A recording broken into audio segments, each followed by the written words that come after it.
Hello and welcome to this special edition of News Around the Globe here on High Impact Television. I'm Esther Kalu, and the conversation is not by myself. I have with me my colleague. Hello. Hello, Esther. Hello, Yupriya. Yeah, welcome to the special edition of News Around the Globe on High Impact Television. Esther, on the 3rd of February 2022, President Muhammadu Buhari made a very remarkable statement about fertility rate and population in Nigeria. That has not left the front burner, even though it has raised lots of questions about Nigerian population and the fertility rate of the country. And it also brings to mind some of the information that has been on the front burner with regards to Nigeria exploding population and where we might get to come 2050. You know, the role of population variables in the development of a country cannot be overemphasized. And when you mentioned fertility rates, that's just one variable. There are many other factors that you know, make us consider what our population, how our population is affecting our development. And thankfully, we would have a conversation even as we get on in the show. But let's talk about some of these variables. His targets, according to that particular statement made in the month of February, is on the fertility rates. How about other variables? If you're talking about the size of the population when it has to do with just the youths, or the size of the population when it has to do with just looking at children, or just looking at the old people. So if you look at a village, for instance, now that is not giving birth to babies, because we're talking about fertility rate now, but has, let's say, adults between 60 to 100 years old, and they make up about 70% of that population. That's not a good story. That's not, and it's not a good sign either for... No, it's a good sign somehow, but it might not be a good sign for... When you start considering issues about development, because we cannot talk about development without putting into consideration topics and issues about population of that particular entity we're talking about when it comes to development. So development and population are two concepts that cannot be extricated or separated from each other. Now, with the example that you have pinpointed about a community, you have older people in society. I believe the lawmakers, the environmentalists, the sociologists, and the social scientists will begin to call into question, because it will be made known to them that, okay, the part or the section of our population that should be responsible, or should be the engine room to, you know, put up the economic activities, whether it has to do with buying and selling, or whether it has to do with creativity or innovation, or constituting an army of consumers, or the productive or production aspect of that economy too, lies within the age of 14 to about 50 or 45, thereabouts. Now, when I mentioned that it was a good sign, it wasn't to say that they are entirely, let me not use the word relevant, but I'm saying that it's a good sign to know that you have, I've heard someone say when an old person dies, they've lost an encyclopedia. It's a good sign to know that you have constitutional memory, you have environmental memory, you have memories that can tell you how things are done within that space. But now when it comes to certain varieties needed in the society, when it has to do with heavy lifting, when it has to, maybe you probably have to do a building construction, they can give you advice. They can serve as consultants. They can help you, guide you. They can show you directions. But when it comes to a certain aspect of probably dealing with some aspects, so it just shows that every variable, the old, the young, the size, the death, the birth, all these factors, even the growth rates, if the population is growing slowly, it means that you have people grow older faster. you have older people. Okay. Yeah, so even the pace at which, it grows. you know, yes, birth rates, death rates, and all of those kind of things make for the development of a society. So it just shows that the wholesomeness is important. Sustainable development is what we're talking about, not just development, but the sustainability of this development. Okay, before I quickly delve up to the next issue of discourse, I want to quickly point out that about 72% of Nigerian population lies within the youthful age. Based on the statistics Based on available. statistics, which is below the age of 30. And half of that 72% are females, which lies within the age of 15 to a little bit above 30.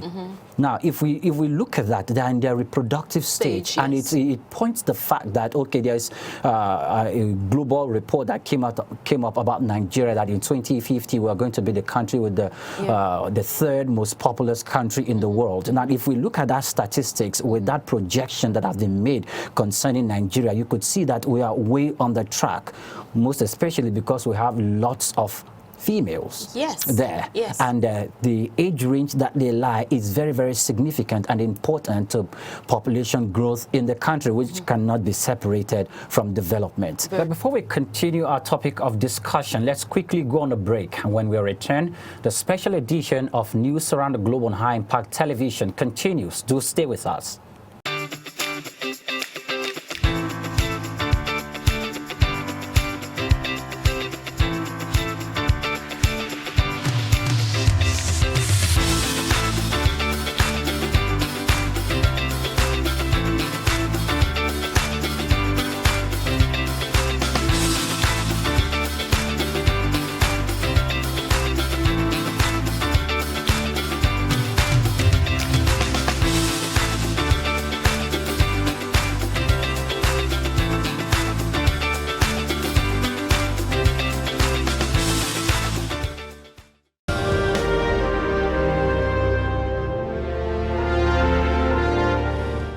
Welcome back, and many thanks for joining us on the special edition of News Around the Globe on impact Television. And currently we have joining us via phone call Dr. Kennedy Eboka. Is a doctor of sociology from the Department of Sociology in the University of Lagos. Hello, Dr. Eboka. Welcome to the special editions of News Around the Globe on impact Television, and many thanks for joining us. Okay, thank you so much for having me. You're very much welcome. Yes, Dr. Eboka, recently President Muhammadu Buhari made a statement about making a publication or launching national population policy, the revised national population policy, in order to move against the high fertility rate of Nigeria. But the thing that shocked most Nigeria is about population. Now, when they say the national population policy, when we hear that word, what comes to mind? Okay, thank you so much. Well, countries that are serious with the development pursuit and vision cannot afford to neglect the issue of population. Because if you are talking about development and then you are neglecting the number of people and their tendency to multiply or increase, then you may be pursuing a mirage. So when we talk about population policy, it brings to mind the recognition by concerned government of the impact of population on development efforts and socioeconomic, growth and development. So it's a good thing if they are serious this time. If they are trying to revise the existing population, it's a good thing, because it shows that they have recognized that the existing population is not effective. That existing population policy is actually not effective. So it's a welcome development. Now let's talk about what it takes to form a policy that caters for our population. I mean, it is aiming for sustainable development. So let's talk about some of the factors, what it takes to form a policy in the first place. Well, the first thing is for the government to recognize that population, if left uncontrolled, will continue to remain a clog on the hub of or machine of national development. So usually the government is supposed to come up with policies, bringing out targets and objectives, and then bringing out strategies on how these objectives and targets are to be achieved. But unfortunately, sometimes you see policies with vague statements without any kind of actionable, policy or statement in that policy. So the first thing is, when you recognize that population will hinder development efforts, you come up with population policies that contains actionable targets, actionable policies, focusing on the specific targets that you desire to achieve. If it's about inducing fertility rate, then you must put actionable programs in place to drive this vision of reduction in fertility rate. Okay, Dr. Boka, I would like us to still go in that direction that you've painted, but one thing bothers me, and that is, as Nigerians grown to that extent, population-wise, where we now have to start, maybe like making policies concerning the number of children that we should give birth to, or making policies to, not to cross a certain line and giving birth to children. And when you do, is it that the government is going to take that child into the custody of the authorities, or what direction do you think we are going? Do you think we are supposed to be chasing that or chasing development itself?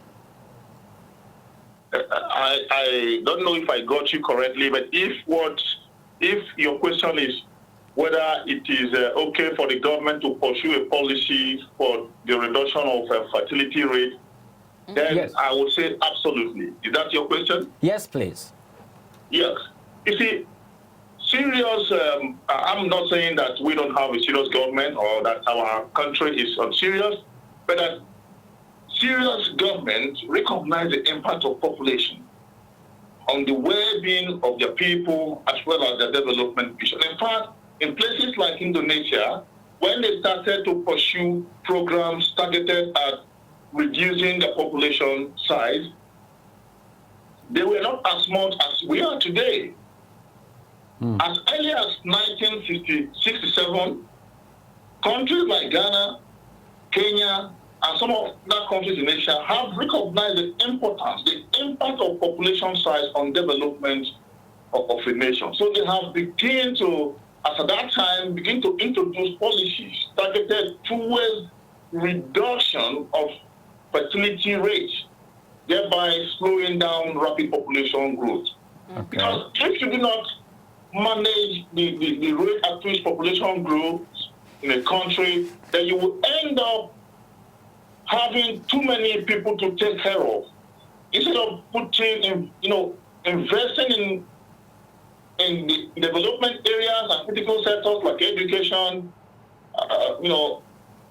the health sector, yeah, and others, you will end up, putting money or putting resources and, areas that will not bring outcomes that will lead to, wholesome development of the nation. Okay. So it is an issue that countries, give serious attention to. In fact, many of these countries, they were not as much as Nigeria in terms of population when they began to recognize the impact of population and their development, and then began to introduce, development policy.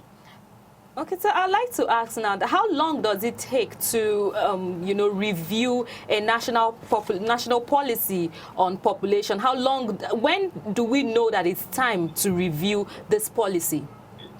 It's not a matter of time, it's a matter of recognition. I just mentioned a country like Kenya that in 1967 and up to 1973, when they started talking about population issues, in fact, when they first introduced the population, they were just about 9 million. At that time, Nigeria was about 53 million, and the country then thought that there was no need for population control because it was not a problem to them. The same goes for, small country like Ghana. What I mean small, I don't mean in terms of their capacity, I mean in terms of their population size. Okay. Nigeria did not give any attention on population issues, even during their development plans. So it was only around 1988 when it became obvious that you can no longer leave population to grow uncontrolled, unrestricted if you are serious about development. That they introduced the first population policy in Nigeria. And if you look at the elements in that population, the targets and objectives, they are quite vague, so that you don't even know how these objectives will be achieved. For instance, you hear things like they will encourage women not to have more than 4 children. But you're asking, what about the men?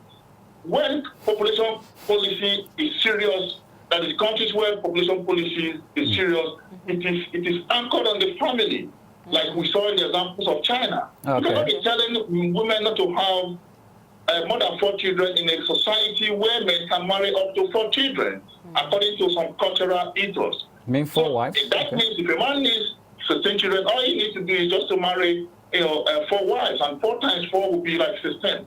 So there is absolute lack of male involvement in all this. Okay.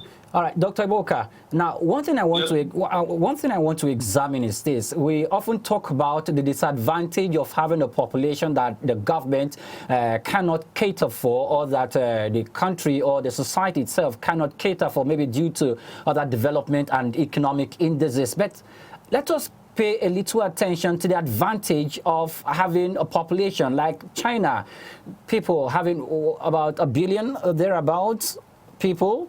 And the United States of America, we can equally talk about Brazil, that is crossing the threshold of 300 million and so. So what are the advantages of having a population on the high side? Have we harnessed those advantages? You see, yeah. Well, I think in population control, there can be 2 approaches.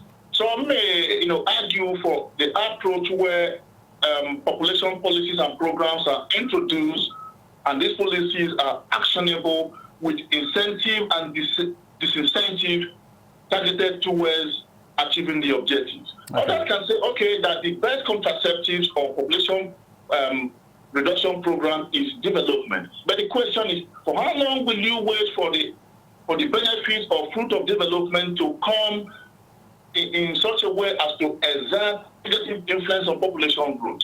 So the argument that, you don't need contraceptives or that population is not a problem,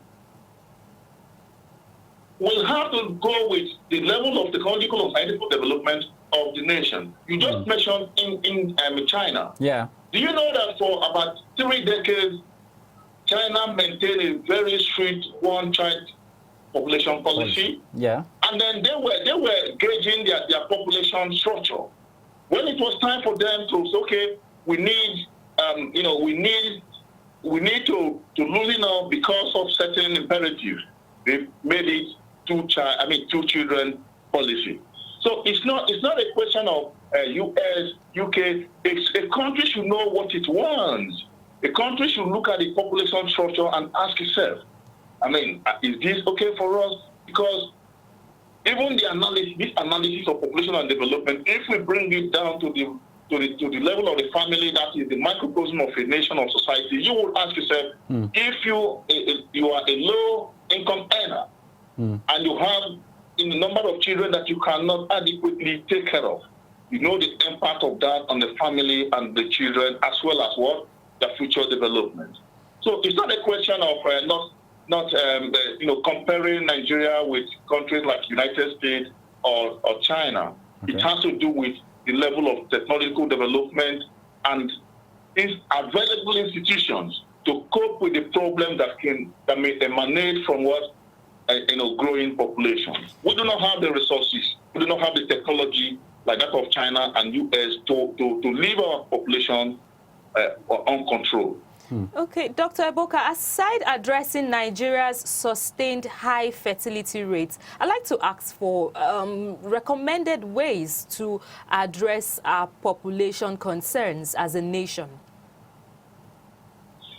We mentioned earlier that the government has recognized that the existing policy appeared to be like that, proverbial toothless Buddha, and that calls for kind of revision. Okay. Yes, what they have in that document cannot actually bring out anything. It could end up like a mirage. The first thing is to make the target, or what I may call the unit of anchor, the family. There should be a need for them to agree or to come up with the maximum number of children that the family will have to have. What we have is like a laissez-faire. You just hear them saying we encourage people to have only the number of children that they can take care of. It's only the 1988 population policy that specified that they will encourage women not to have more than four children. But you ask yourself, like we have submitted earlier, what happened to the men? So the family unit should be the focus of attention. And that attempt should also be made to look at the issue of polygyny. I don't know whether they have the courage to temper with the issue of polygyny, because polygyny in some parts of this country is something that has to be with, that goes with cultural imperative. Okay, Dr. Boka, are you talking about polygamy? Okay. Hello? Are you talking about polygamy? I'm talking about polygyny. Specifically. Okay. Yeah, polygamy is a plural form of marriage, which embraces polyandry and polygyny. Okay. But in our own case, we are talking about polygyny, which is a state whereby a man marries more than one wife at a time. All right. So we are saying these are some of the cultural issues that make concrete and actionable population policy in our society a little difficult. Okay, Dr. Boka, we will currently go on a break, and when we return, please stay on the line. We'll continue with a special edition of News Around the Globe on Impact Television. Do stay with us.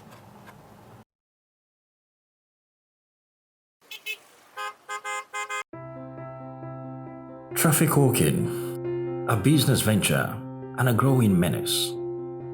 Many are serviced, others are salvaged. Some operate in disguise, some not to be trusted. Do not be a victim. Be vigilant. Be discreet. Stay alert. Keep watch.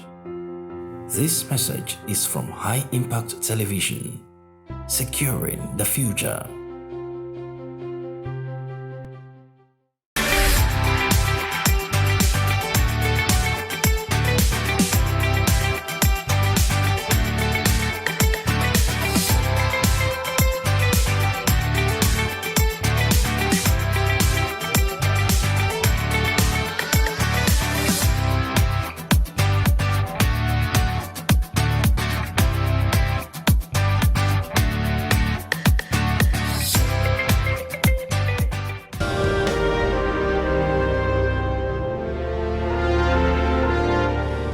Welcome back to the special edition of the News Around the Globe here on High Impact Television. We are having a conversation that has to do with national policy on population in Nigeria. And I must say there is no way we can talk about our population without talking about census. Exactly. So I'll put the question to you, Dr. Boka.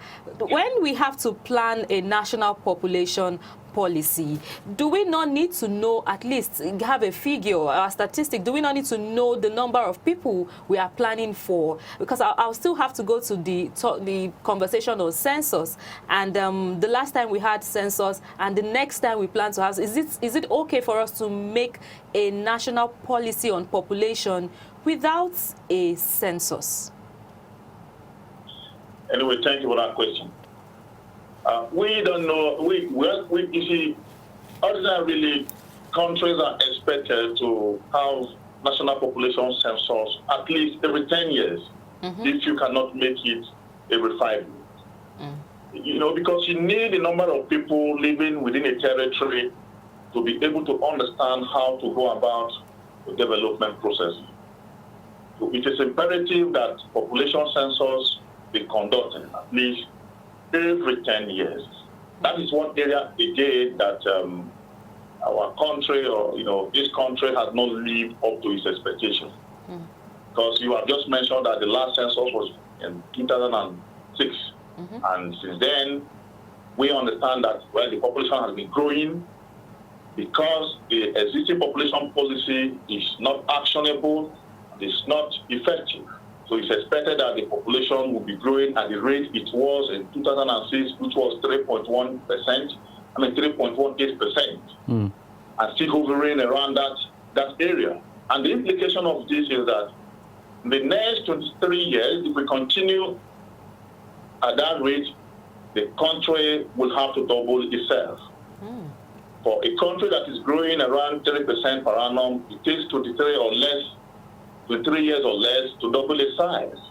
So if you hear them say that in 30 years to come, or in 2050, that Nigeria will be 400 what it is, or will become the third or fourth most populous country, they are right in this projection, given the existing, rate of fertility.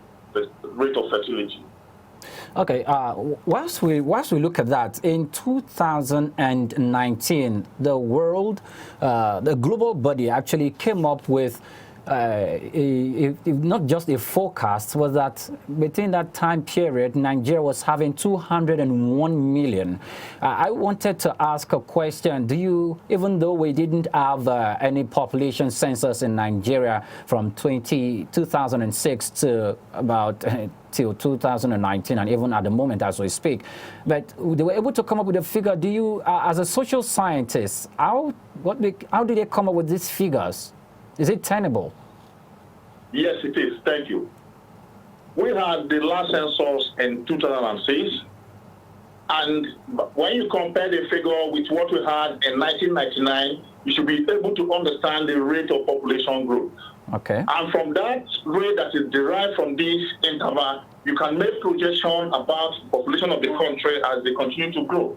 So in fact, as of last year, data suggests that the country is about 211.4 million people, based on projection and expected rate of growth, given the history of population growth rate in Nigeria. So the figure is tenable.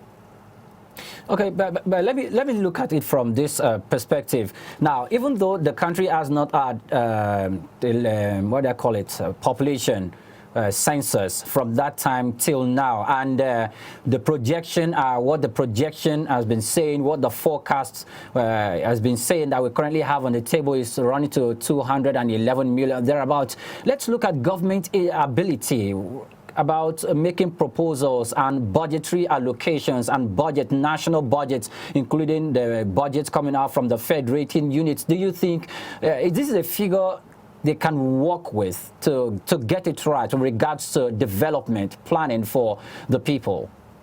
To mean whether the national, if it's a figure, population. Yes, if it's a figure the government can work with in regards to making provisions for development.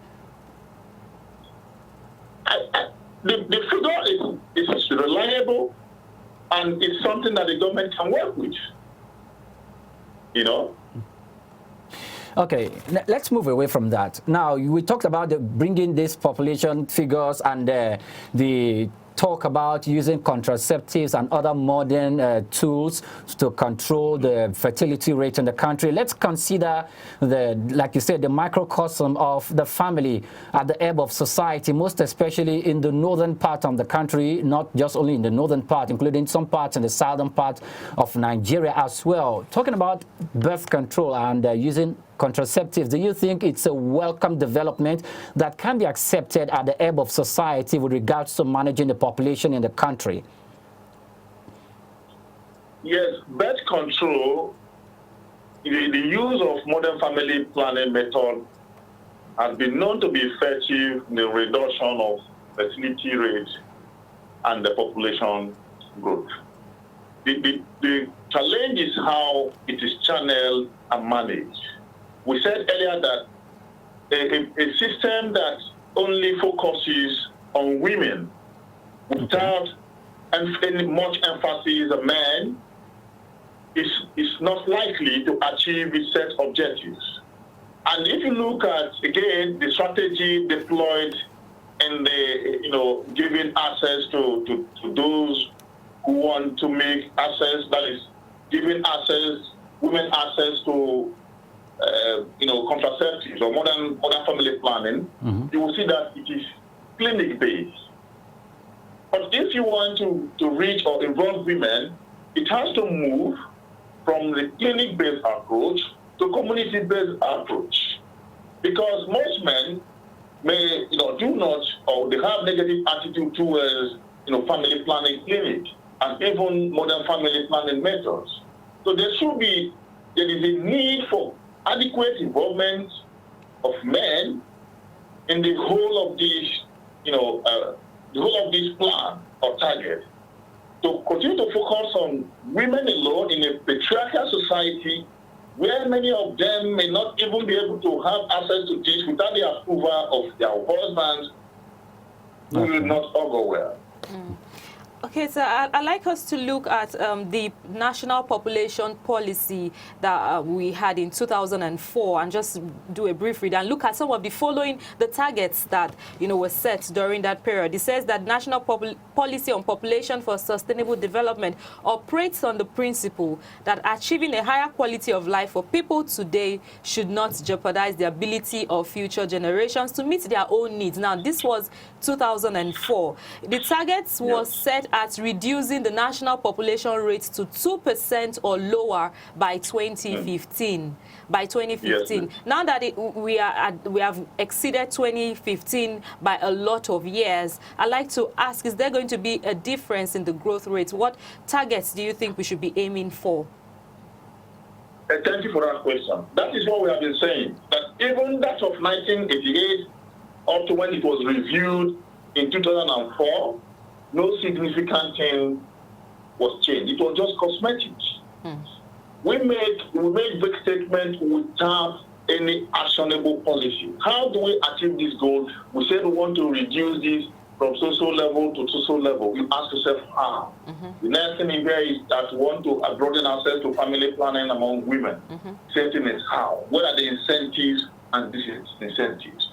In serious countries, incentives and disincentives are properly spelled out. In fact, there are cases where people who violate the tenets of the policies may be denied certain access to public service. But a situation where you have a country and the parliamentarians are having up to 28 children, and it's parliamentarians those who are supposed to make the laws. How does it work? Let me even go further from the targets you specify. Okay. Remember that in that 2004 review, they also said that they are going to, that is the population, they will find that the policy will work to reduce the infant mortality rate to about 35%, 35 deaths per 1,000 lifespan.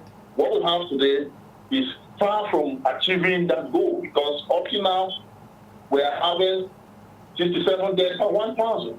For maternal mortality rate, where the target was to, for instance, reduce it to about 125 deaths per 100,000 lives, we are still having about 512 per 100,000 lives. And so on and so forth. These goals have not been achieved because the policy instrument itself is defective. The population growth rate that was targeted in 1988, then it was around 3.3, and it was targeted that it reduced to about 2.5 subsequently. Wow. Today, we are still hovering around 7.1 and thereabouts. So it's impossible to achieve those targets because the policy, as we said, is not actionable. There are no concrete instruments, there are no concrete incentives, there are no concrete disincentives to encourage and put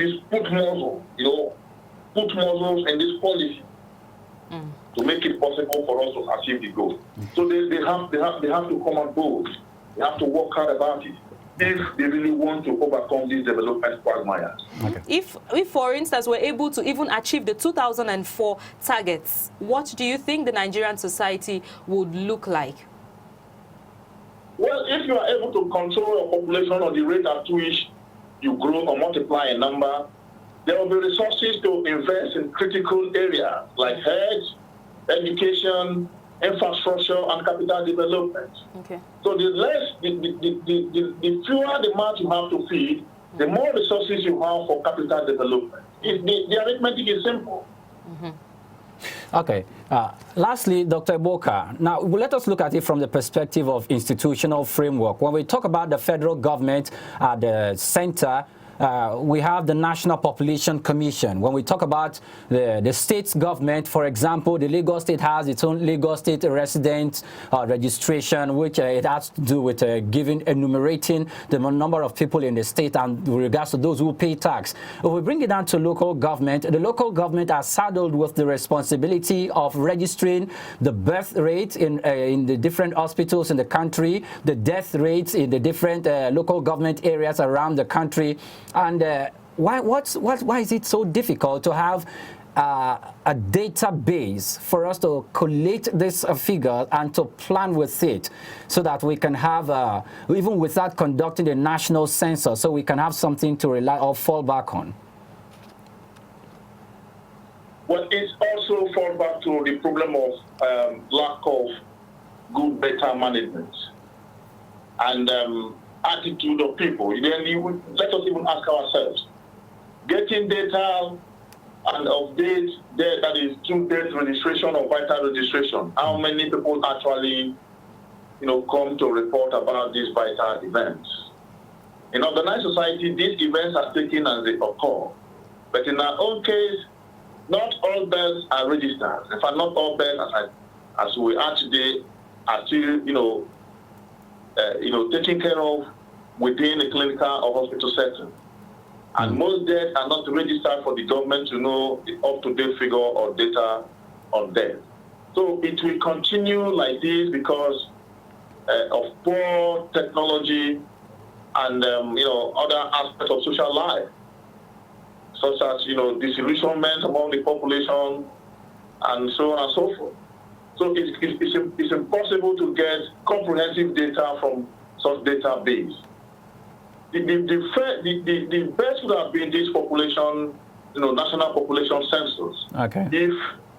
If it can be conducted as recommended, that is every 10 years, if you cannot handle it, in 5 years interval. Okay. All right, Dr. Kennedy Eboka is a lecturer in the Department of Sociology, University of Lagos. Dr. Eboka, many thanks for joining us on the special edition of News Around the Globe on impact Television. Okay, thank you very much. You'll have a great day ahead. All right, thank you so much. Thank you, sir. You're still watching the special edition of News Around the Globe on High Impact Television. We have had a conversation with our guest. We will take a break now, and when we return, the conversation continues. Do stay with us.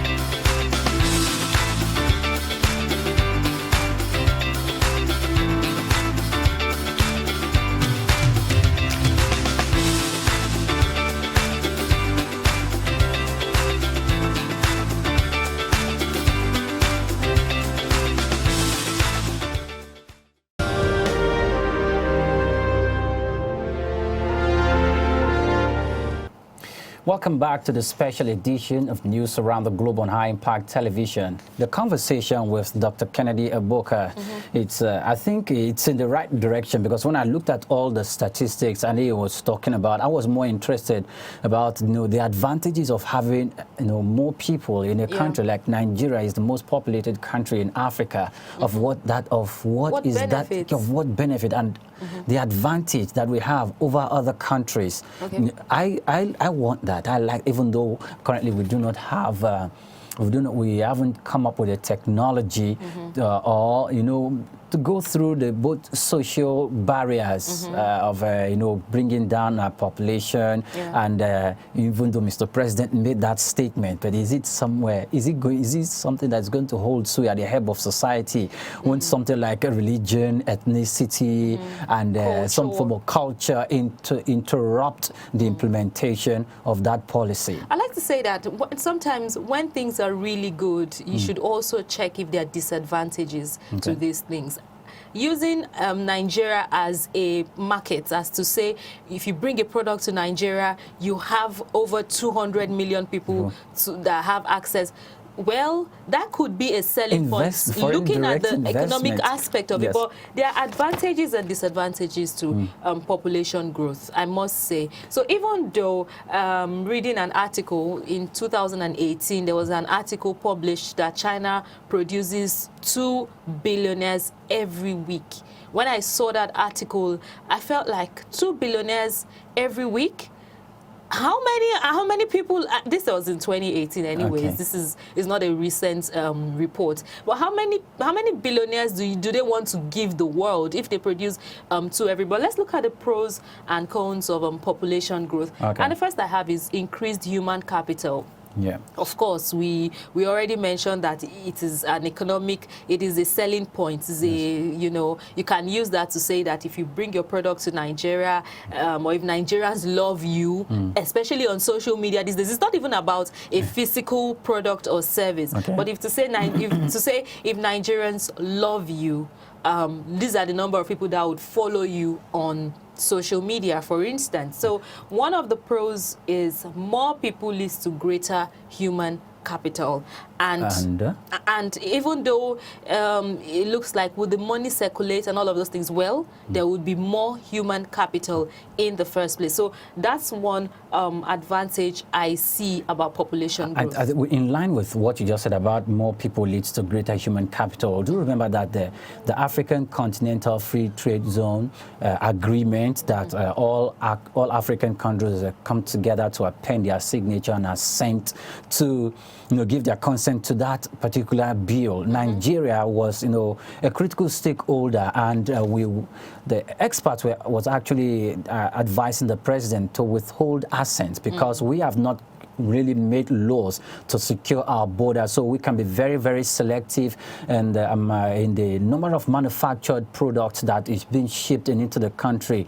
And we heard the economic expert made that proposition to the government, and when Nigeria withheld assent to that bill, we saw some other countries from the African region coming up to say, why are you withhold assent? Append your signature. Let's move forward. Why? They want to take advantage of the population right here in Nigeria, and they consider Nigeria a market. So it gives room for the government to set standards of the goods and products that will be coming from other countries into Nigeria. If it falls short of that standard, it's not going to make it through our borders. And it puts you under pressure to give your best. Exactly. It puts you under pressure to give quality. But aside the advantage, and now let's talk about the disadvantage of this particular increase of this particular point, population growth. You can imagine what it is. It puts a lot of pressure on our environments.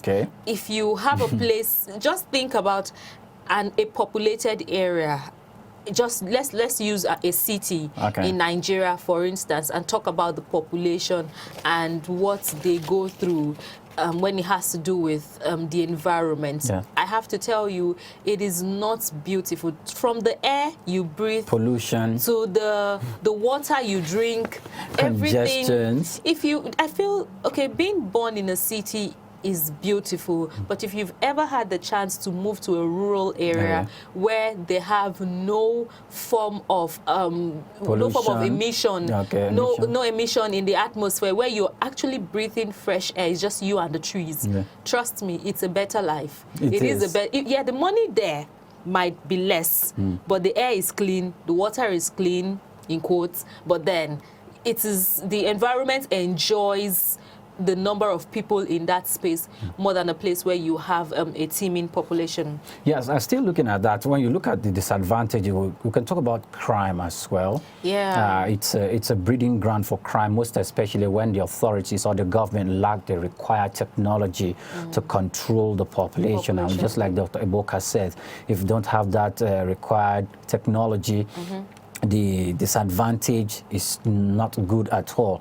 We have a few amount of social amenities, and you have lots of people in society jostling for that few amount of social amenities that we have in the country, and that's not a good example, because when we look at Nigeria, some time ago, that was the perspective that some economic experts, including sociologists and policymakers, were putting forth, that the country is growing astronomically, and that the authorities didn't make conscious effort to plan to secure the future, put it into perspective, the number of people. If in 2016 we were 180 million, at least, a government or the different political parties that would be jostling for the position of political power would have put into consideration that in the year 2022, in the year 2023, in the year 2031, in the year 31, in the year 2039, Nigeria is going to be moving towards this.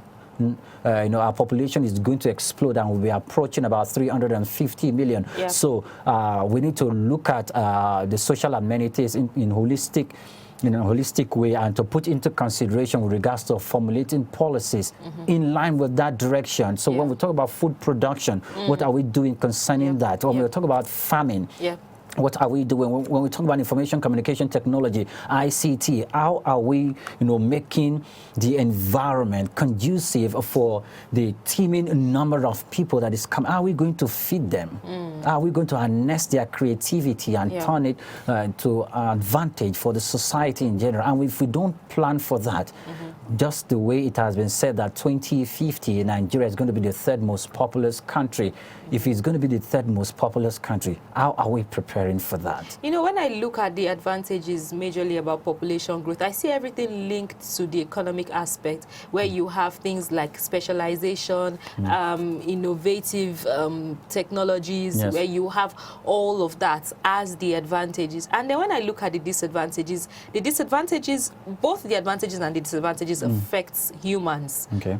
These are for the humans. Now it's now left for us to choose what works for us. So if you insist that the population is not a problem, you should note that you're going to be dealing with congestion, you'll be dealing with water shortages, you'll be dealing with pollution, you're going to be dealing with at least trying to survive and the level of crime you don't want to think about. So as a nation, we have seen what we've heard from the experts, and the government can try to even deal with population, but there's also a place of personal decision, making up your mind. Because when he talked about different forms of marriage, a man can choose strong social issues that will determine if any rule or law about this fertility control is really going to have the required effects at that level of society. Without rules, just imagine how it is where people talk about maybe a man that has, or a woman that has a family somewhere, or children outside wedlock or something that the other partner does not know. I mean, without these rules. Now talk of when these rules are in place. Do you think there are things where you're trying to hide from your family, also trying to hide from the authorities that you are not able to control the number of children you're able to give birth to? So some of these decisions, first, even before the rules and the policies and all of that, there needs to be sensitization to let the people understand why they should even cooperate with the government in the first place. Well, that's it on the special edition of News Around the Globe on High Impact Television. Many thanks for joining us, and a very big thank you to Dr. Kennedy Eboka from the University of Lagos. Yes, thank you for staying tuned. I hope you're able to pick a thing or two from our conversation from today. My name is Esther Kalu. Until I see you again, do stay safe. Bye-bye. And I'm Oyin Priye Krumale. Many thanks for watching.